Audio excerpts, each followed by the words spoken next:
Hello everyone, welcome to all of you.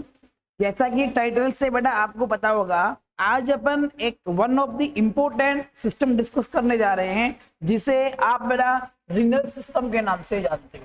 तो बेटा आज जो अपन डिस्कस करने वाले हैं वो क्या पढ़ने वाले हैं, एक न्यू टॉपिक है, एक नया सिस्टम है बेटा जिसे अपन क्या कहते हैं, रीनल सिस्टम के नाम से जानते हैं, है ना। मतलब रीनल के बारे में, किडनी के बारे में आज की क्लास में अपन डिस्कस करने वाले हो। आज आप जो कुछ भी सीखोगे किडनी के रिगार्डिंग आप सीखने वाले। देखो भाई, पहली बात तो यहाँ से कि जो रीनल सिस्टम होता है इसी को अपन बेटा यूरिनरी सिस्टम भी कहते हैं। क्या कहते हैं अपन? रीनल सिस्टम को ही क्या कहते हैं, यूरिनरी सिस्टम के नाम से भी जानते हैं। देखो भाई, अपनी बॉडी का चाहे से कोई भी सिस्टम हो बेटा, हर एक बॉडी सिस्टम किन्हीं ना किन्हीं ऑर्गन से मिलकर के बना होता है ना। और हर एक ऑर्गन किसी न किसी प्रकार के टिश्यू से मिलकर के बना होता है। हर एक टिश्यू किसी न किसी किससे बना होता है बेटा, सेल से बना होता है। और ये जो सेल है ये स्ट्रक्चरल एंड फंक्शनल यूनिट होती है बेटा किसकी, ह्यूमन बॉडी की। किसकी होती है? ह्यूमन बॉडी की। यानी कि हर सिस्टम ऑर्गन से बनता है, ऑर्गन टिश्यू से बनते हैं, और टिश्यू किससे बनते हैं बेटा, सेल से बनते हैं। अब देखो हम यहाँ पर बात कर रहे हैं बेटा रीनल सिस्टम की। किसकी बात कर रहे हैं यहाँ पर हम? रीनल सिस्टम की। तो जो रीनल सिस्टम के ऑर्गन है बेटा, ये मोटा मोटे कितने होते हैं? 4 ऑर्गन होते हैं रीनल सिस्टम में। सर 4 कौन कौन से होते हैं? जैसे कि अपन मेजर ऑर्गन की अगर अपन बात करें तो बेटा वो कौन सा है? किडनी है, ठीक है सर। और कौन सा है तो बेटा, और अपन यहाँ से कह सकते हैं यूरेटर। और क्या कह सकते हैं? यूरेटर, ठीक है सर। और कौन से ऑर्गन होते हैं? और कौन से ऑर्गन होते हैं तो बेटा उन्हें अपन कह सकते हैं, तीसरा जो ऑर्गन है बेटा इसे अपन कहते हैं यूरिनरी ब्लेडर। यस, अपन इसे किस नाम से जानते हैं बेटा? यूरिनरी ब्लेडर के नाम से जानते हैं। और फोर्थ एंड लास्ट जो ऑर्गन है बेटा इस सिस्टम का, उसका नाम क्या है? यूरेथ्रा। तो भाई देखो, इन 4 ऑर्गन्स के द्वारा, इन 4 ऑर्गन से कंपोज होता है बेटा, बनता है क्या? आपका एक बॉडी सिस्टम जिसे अपन क्या कहते हैं? रीनल सिस्टम के नाम से अपन इसे जानते हैं बेटा। एक बात और यहाँ पर ध्यान रखना सर, क्या कि किडनी जो होती है ये पेयर्ड होती है, मतलब संख्या में 2 होती है। यूरेटर भी कैसा होता है बेटा? पेयर्ड होता है, मतलब संख्या में 2 होता है। लेकिन यूरिनरी ब्लैडर भी 1 होता है और यूरेथ्रा भी क्या होता है बेटा? 1 होता है। Is it clear? यस और नो? Very good. देखिए अगले तथ्य की अपन यहाँ से बात करते हैं कि हम जिस सिस्टम की स्टडी कर रहे हैं जिसे अपन क्या कहते हैं भाई? रीनल सिस्टम कहते हैं। क्या कहते हैं हम इसे? Renal system. अगर आपसे मैं यहाँ पर कहूं बेटा कि जो रीनल सिस्टम होता है इसका इंपोर्टेंट रोल क्या है, what is the important role of renal system, अगर अपन बात करें तो बेटा आपको कहना है कि जो रीनल सिस्टम होता है, यानी कि दिस सिस्टम और we can say renal system, this system और we can say renal system plays important role, plays important role to maintain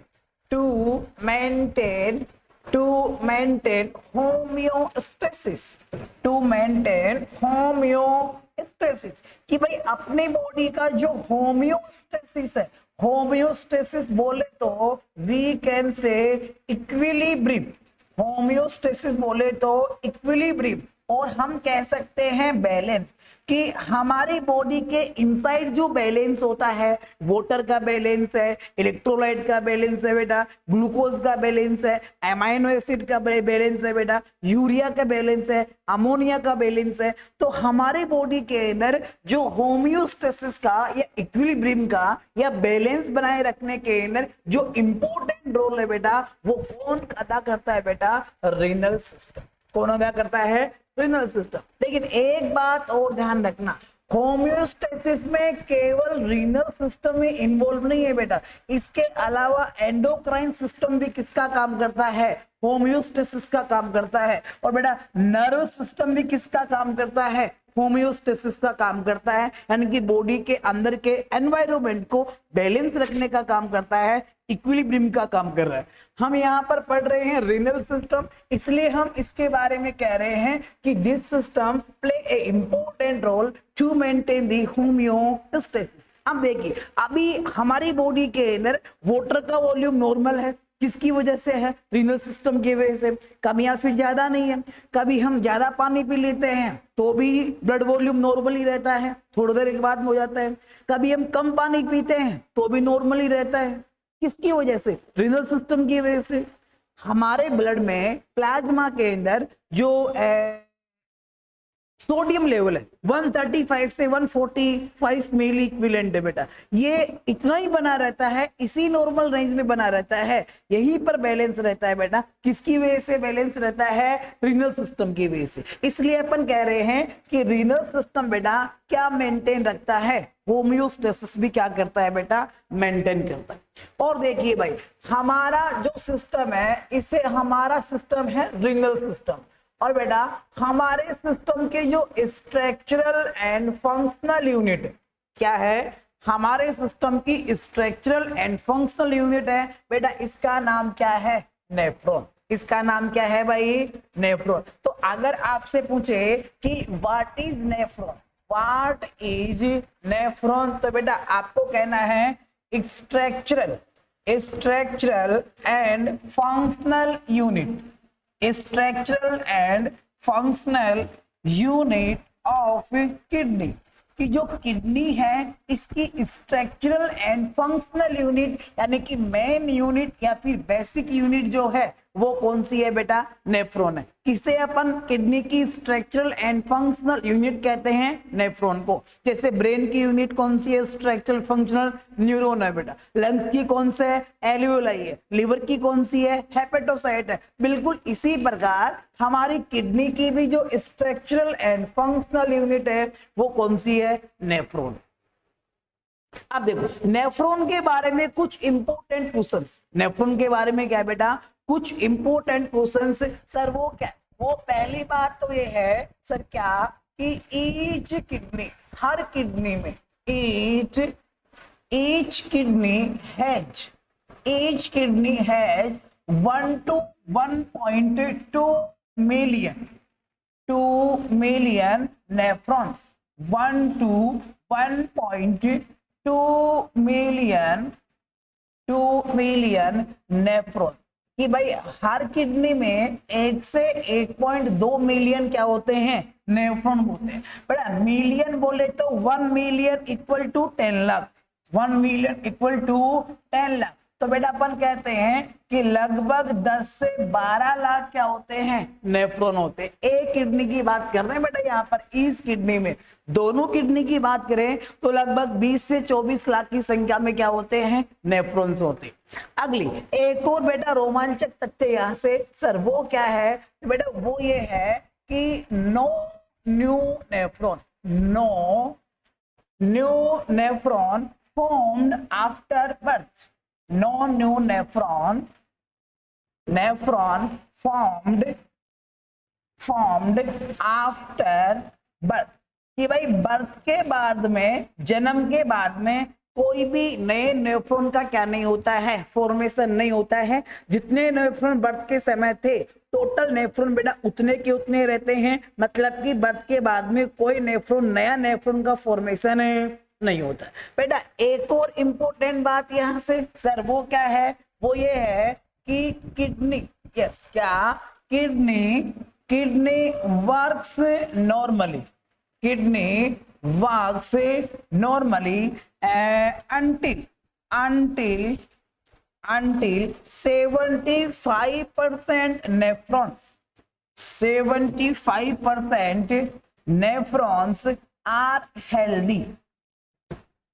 75% nephrons are health. इसका मतलब ये है कि हमारी जो किडनी है भाई, ये किडनी नॉर्मल काम करती रहती है, नॉर्मल यूरिन को बनाती रहती है, प्लाज्मा वेस्ट प्रोडक्ट को एक्सक्रिएट करती रहती है बेटा नॉर्मली। तो बेटा ये नॉर्मली कब तक काम करती है हमारी किडनी? जब तक दोनों किडनीज के अंदर 75% नेफ्रॉन्स क्या है बेटा? हेल्दी है, तब तक हमारी किडनी क्या करती रहेगी? नॉर्मल काम करती रहेगी। यानी कि हमारी बॉडी के अंदर के होम्योस्टेसिस को क्या रखेगी बेटा, मेंटेन रखेगी।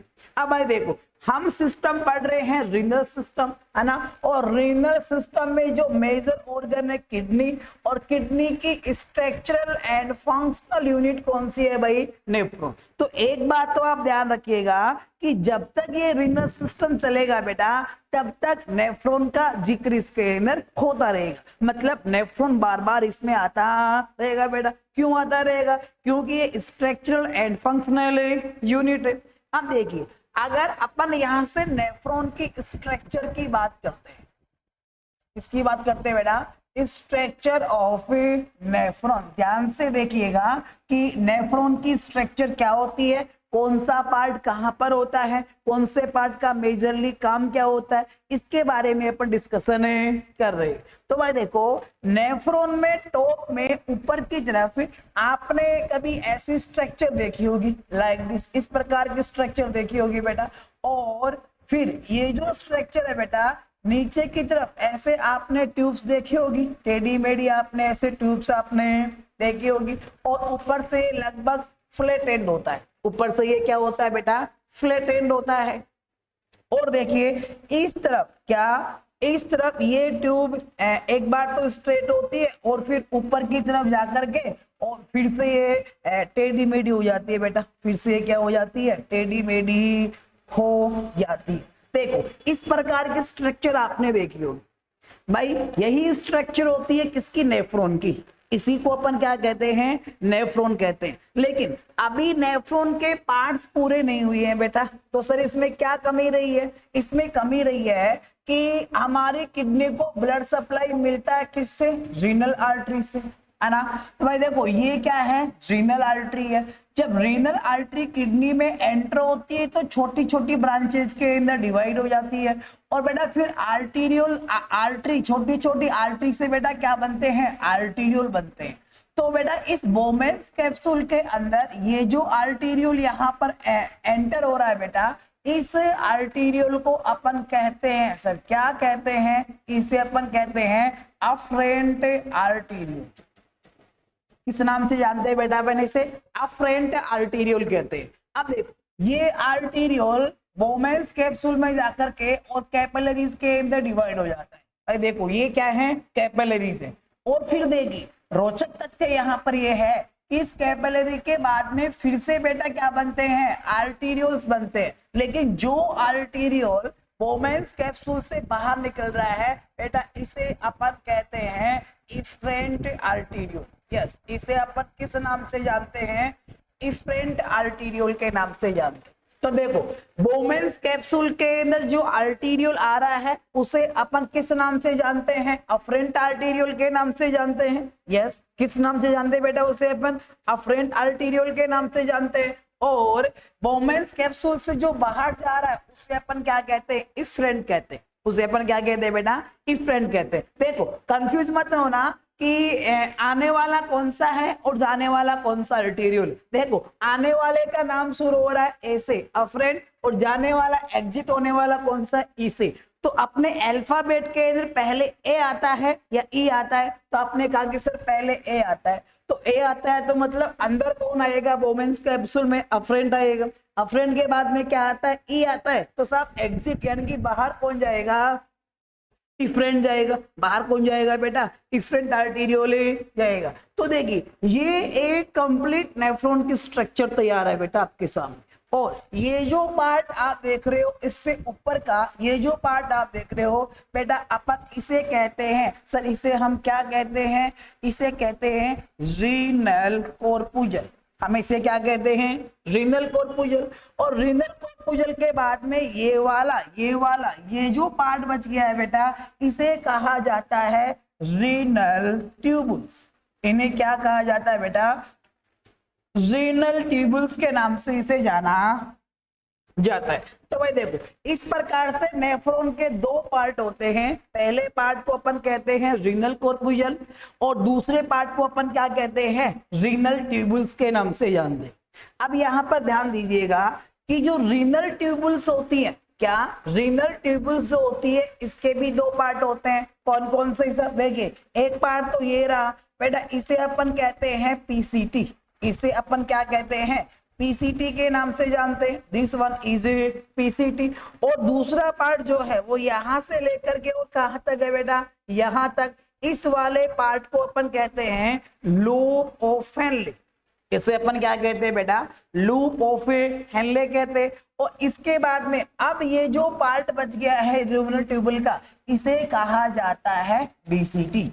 इसे क्या कहा जाता है भाई, डीसीटी। तो देखिए इस प्रकार से नेफ्रॉन के कितने पार्ट होते हैं सा, दो पार्ट होते हैं। पहला कौन सा, रीनल कार्पुजल। रीनल कार्पुजल का मतलब ये जो एक तो इसके अंदर ये बोमेंस कैप्सूल है, और एक बेटा इस रीनल बोमेंस कैप्सूल के अंदर ये जो अफरेंट आर्टीरियोल आ रहा है, और ये अफरेंट आर्टीरियोल फिर कैपिलरीज के अंदर डिवाइड हो जा रहा है बोमेंस कैप्सूल में। और बेटा इन कैपिलरीज का यहाँ पर एक क्लस्टर बन जा रहा है, जिसको अपन क्या कहते हैं बेटा, ग्लोमेरुलस। इसे अपन किस नाम से जानते हैं भाई, ग्लोमेरुलस के नाम से जानते हैं। और ये क्या है बेटा, बोमेंस कैप्सूल। तो मतलब रीनल कॉर्पुजल के भी कितने पार्ट होते हैं, दो पार्ट होते हैं। कौन कौन से, एक तो ग्लोमेरुलस हो गया, और दूसरा कौन सा हो गया बेटा, बोमेंस कैप्सूल। दूसरा कौन सा हो गया, बोमेंस कैप्सूल। देखिए मैं आपके लिए अलग से और एक लेबलिंग कर देता हूं भाई। अपन बात कर रहे हैं नेफ्रॉन की,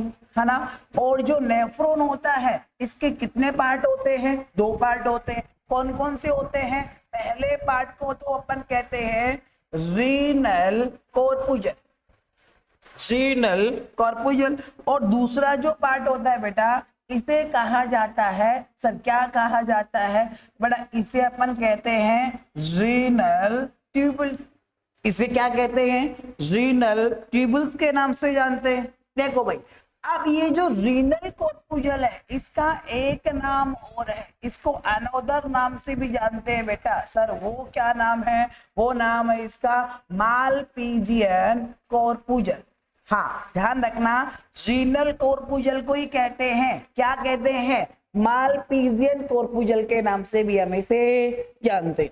भाई किस नाम से भी जानते हैं, हम इसे मालपीजियन कॉर्पुजल के नाम से भी जानते हैं। ठीक है सर। अब देखिए कि ये जो रीनल कॉर्पुजल या फिर मालपीजियन कॉर्पुजल है, इसके कितने पार्ट होते हैं, दो पार्ट। सर कौन कौन से, एक तो होता है बोमेंस कैप्सूल, बोमेंस कैप्सूल। और एक होता है बेटा जिसको अपन कहते हैं ग्लोमेरुलस, ग्लोमेरुलस। इस डायग्राम में यहाँ पर आप देख सकते हो बेटा, ये वाली स्ट्रक्चर तो है बोमेंस capsule, this one is बोमेंस capsule. और इसके अंदर ये जो कैपिलरीज का क्लस्टर है बेटा, जो कि अफरेंट आर्टेरियोल के फर्दर डिवाइडेशन से बना है, इस कैपिलरी के क्लस्टर को अपन कहते हैं सर, क्या कहते हैं इसको अपन, तो बेटा इसको अपन क्या कहते हैं, ग्लोमेरुलस कहते हैं। क्या कहते हैं अपन इसे, ग्लोमेरुलस। अब ध्यान से देखिएगा कि जो रीनल ट्यूबल होता है बेटा, इस रीनल ट्यूबल्स के भी थ्री पार्ट्स होते हैं। There are three parts of renal tubule, और we can say renal tubules have three parts. इसके भी कितने पार्ट्स होते हैं, तीन पार्ट्स होते हैं। सब तीन पार्ट कौन कौन से होते हैं, सबसे पहला जो पार्ट है इसका नाम क्या है, पीसीटी। पीसीटी बोले तो सर, तो बेटा पीसीटी बोले तो प्रॉक्सिमल कॉन्वोल्यूटेड ट्यूबल। पीसीटी बोले तो क्या है, प्रॉक्सिमल कॉन्वोल्यूटेड ट्यूबल। इस डायग्राम में यहाँ पर देख सकते हो, बोमेंस कैप्सूल के जस्ट नीचे से लेकर के और यहाँ तक, जहां तक ये टेढ़ी मेढ़ी है यहाँ तक, इसको अपन क्या कहते हैं, पीसीटी कहते हैं। इसे क्या कहते हैं बेटा, अपन पीसीटी कहते हैं। अगले तथ्य की बात करें कि पीसीटी के बाद में दूसरा जो पार्ट आता है रीनल ट्यूबल का बेटा, इसे अपन कहते हैं एलओएच। एलओएच बोले तो बेटा, एल से है लूप, एलओएच बोले तो अपन कह सकते हैं कि एल से क्या है, लूप, और एच से है Henle. Yes, loop of Henle. क्या है बेटा, loop of Henle. Point to be noted, ये जो लूप ऑफ हेनले है भाई, इस लूप ऑफ हेनले के भी तीन पार्ट होते हैं।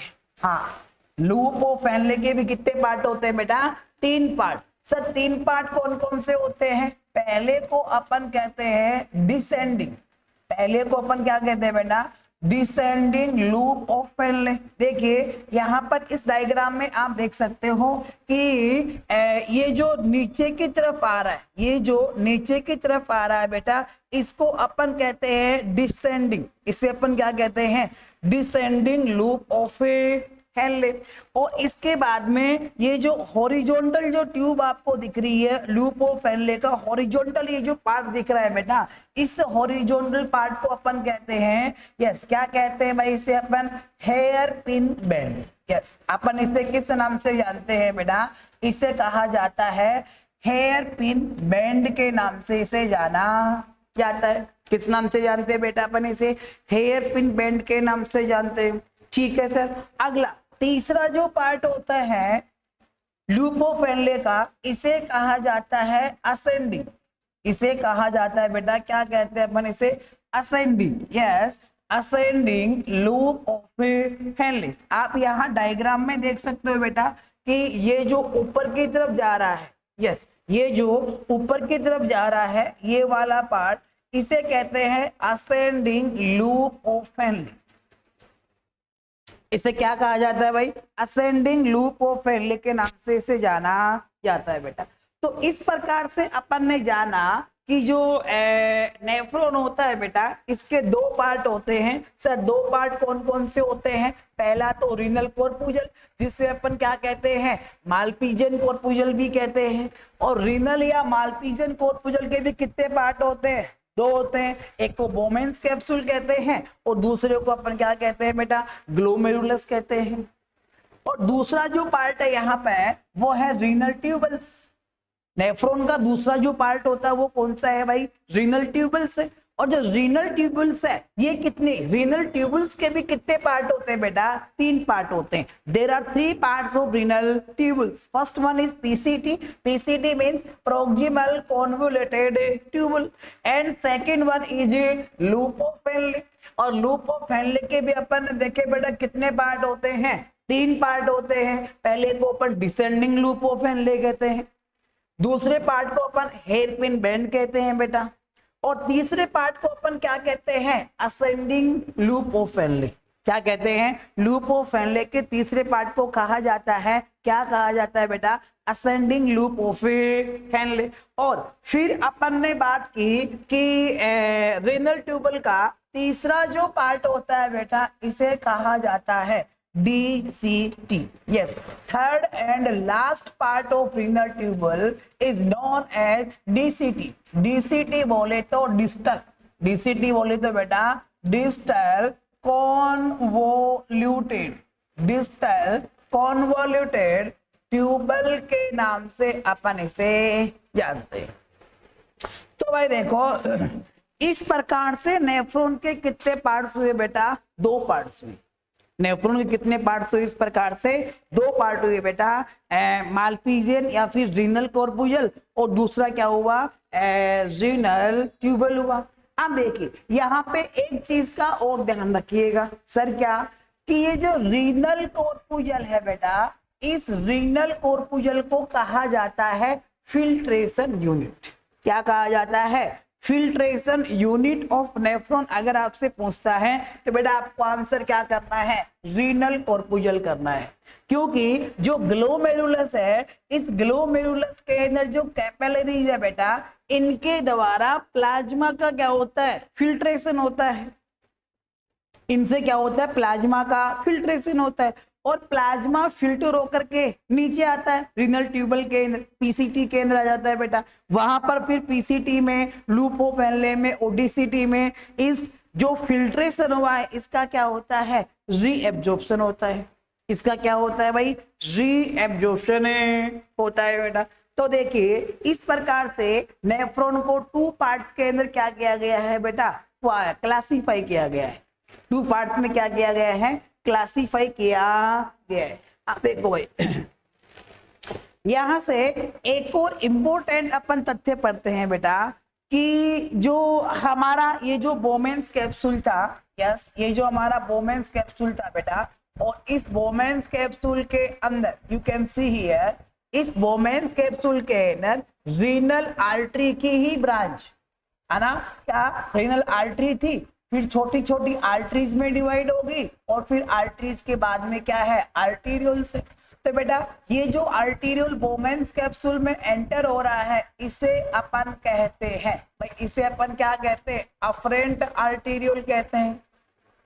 और ये जो अफरेंट आर्टीरियल बोमेंस कैप्सूल में एंटर होकर के और छोटी छोटी कैपिलरीज में डिवाइड हो जाता है और इन कैपिलरीज का एक क्लस्टर बन जाता है, गुच्छा बन जाता है बोमेंस कैप्सूल में। और इसी गुच्छे को अपन किस नाम से जानते हैं भाई, ग्लोमेरुलस। इसी को अपन क्या कहते हैं बेटा, ग्लोमेरुलस के नाम से हम इसी को जानते।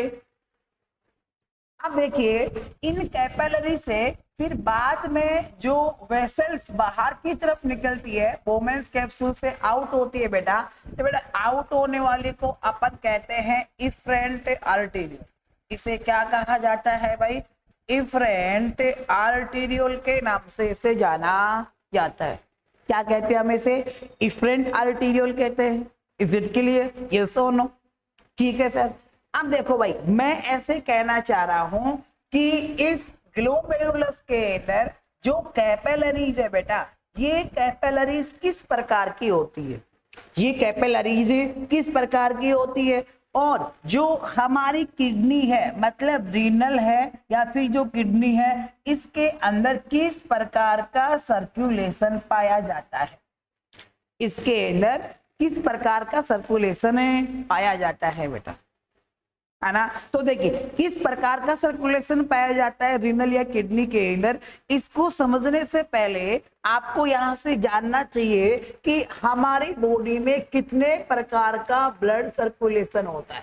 Types of blood circulation, types of blood circulation, कि ह्यूमन बॉडी में जो ब्लड सर्कुलेशन होता है बेटा ये कितने प्रकार का होता है। तो अगर आपसे कोई ऐसा पूछता है कि ह्यूमन बॉडी में कितने प्रकार का ब्लड सर्कुलेशन होता है, तो बेटा आपको कहना है कि there are 3 types of blood circulation.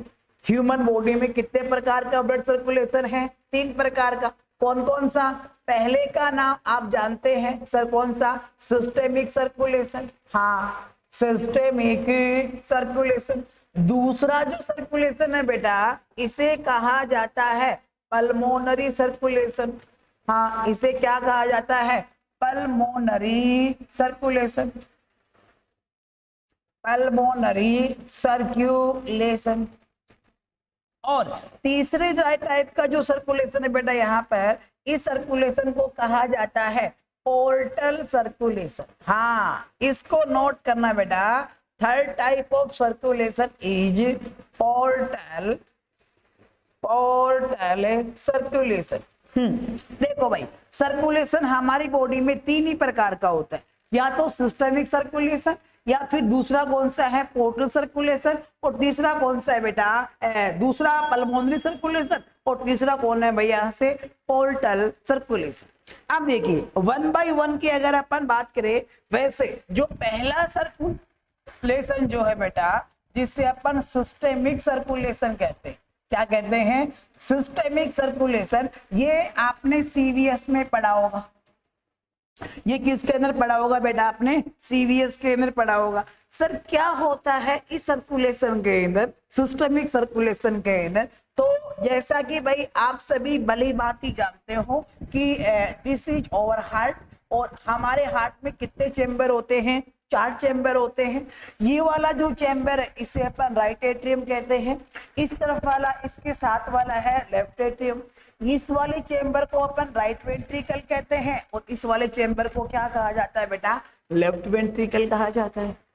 बात कुछ ऐसी है कि ये जो लेफ्ट वेंट्रिकल है बेटा, इस लेफ्ट वेंट्रिकल से अपनी बॉडी की ग्रेटेस्ट आर्टरी निकलती है, और इस ग्रेटेस्ट आर्टरी का नाम है एओर्टा। इसे क्या कहते हैं बेटा, एओर्टा कहते हैं। और देखो भाई ये एओर्टा आगे जाकर के फिर छोटी छोटी आर्टरीज के अंदर क्या हो जाता है, डिवाइड हो जाता है छोटी छोटी आर्टरीज के अंदर। और फिर इन छोटी छोटी आर्टरीज, ये जो छोटी छोटी आर्टरीज है बेटा, ये छोटी छोटी आर्टरीज डिवाइड हो जाती है किसके अंदर, आर्टीरियल्स के अंदर। ये छोटी छोटी आर्टरीज किस में डिवाइड हो जाती हैं भाई, आर्टेरियोल्स के अंदर। और अब देखिएगा ये जो आर्टेरियोल्स है आगे जाकर के और भी छोटी ब्रांचेस के अंदर डिवाइड हो जाते हैं। और बेटा इन छोटी ब्रांचेस को कहा जाता है सर, इन्हें क्या कहते हैं बेटा, इन कहते हैं कैपिलरी। क्या कहते हैं इन्हें, कैपिलरी। मतलब आर्टीरियोल के बाद में क्या बनती है भाई, कैपिलरी बनती है। तो ये जो है आर्टीरियोल, इसके बाद में ये जो स्ट्रक्चर आपको दिख रही है बेटा, ये क्या है, दीज आर दी कैपिलरीज। ये क्या है बेटा, दीज आर दी कैपिलरीज। और देखो भाई कैपिलरी के एंड से, कैपिलरी के एंड से फिर कनेक्ट रहती है बेटा। सर कैपिलरी के एंड से कौन कनेक्ट रहती है, तो कैपिलरी के एंड से कनेक्ट रहती है वेन्यूल। कैपिलरी के एंड से ये जो स्ट्रक्चर आपको दिख रही है बेटा, इसे कहते हैं वेन्यूल। इसे क्या कहते हैं, वेन्यूल। फिर देखिए काफी सारे छोटे छोटे वेन्यूल्स आपस में मिल करके और क्या बना लेते हैं बेटा, एक छोटी वेन बना लेते हैं, है ना।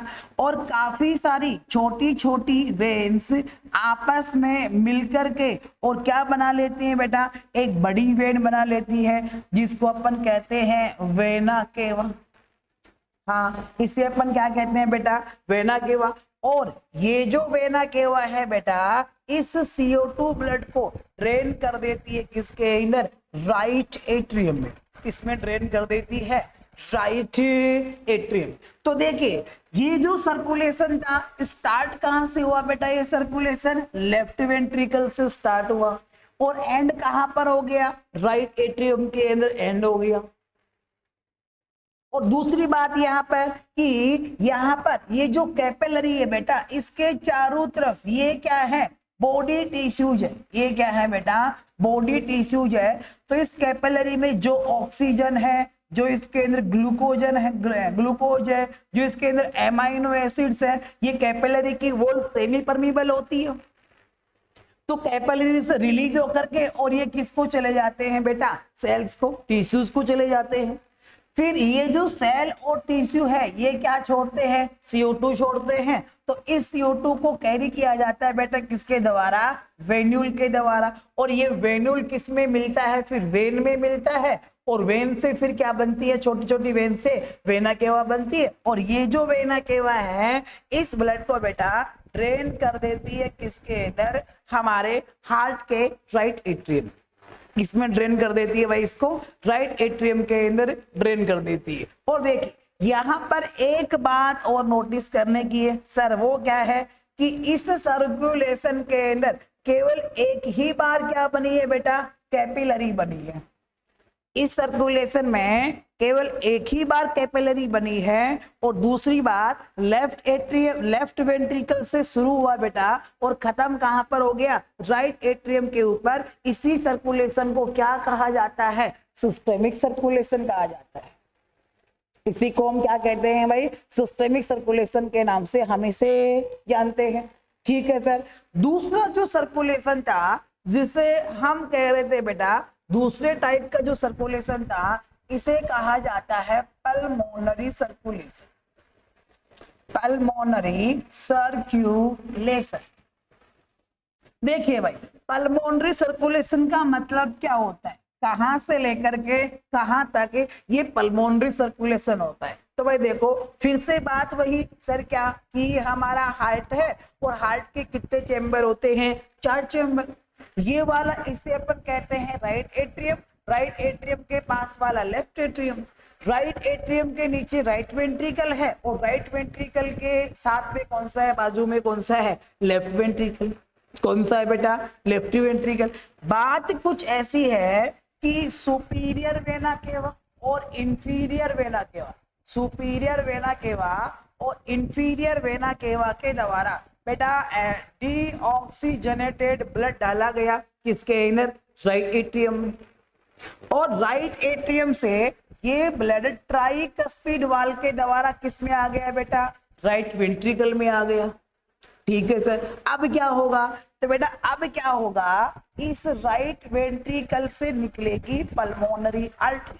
यस, राइट वेंट्रिकल से अराइज होती है, इसे अपन क्या कहते हैं, बेटा इसे अपन कहते हैं पल्मोनरी आर्टरी। हाँ, और देखो ये जो पल्मोनरी आर्टरी है आगे जाकर के दो ब्रांचेस के अंदर डिवाइड हो जाती है ना, और ये जो ब्रांच है ये किस में चली जाती है, लंग्स में एंटर हो जाती है। लेकिन लंग्स में एंटर होने के बाद में ये जो पल्मोनरी आर्टरी है और भी छोटी छोटी आर्टरीज में डिवाइड होती है, और आर्टरी के बाद में किस में डिवाइड होती है, आर्टीरियोल्स के अंदर।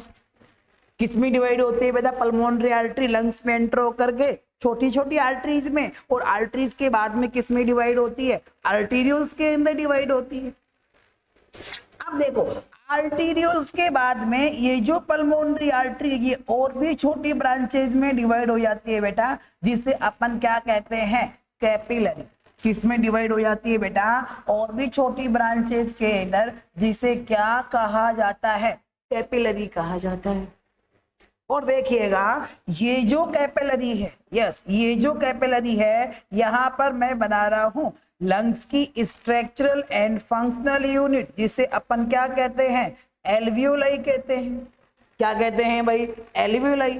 तो ये जो कैपिलरी है ये एल्वियोलाई को चारों तरफ से इस प्रकार से एल्वियोलाई को क्या कर लेती है, चारों तरफ से सराउंड कर लेती है बेटा।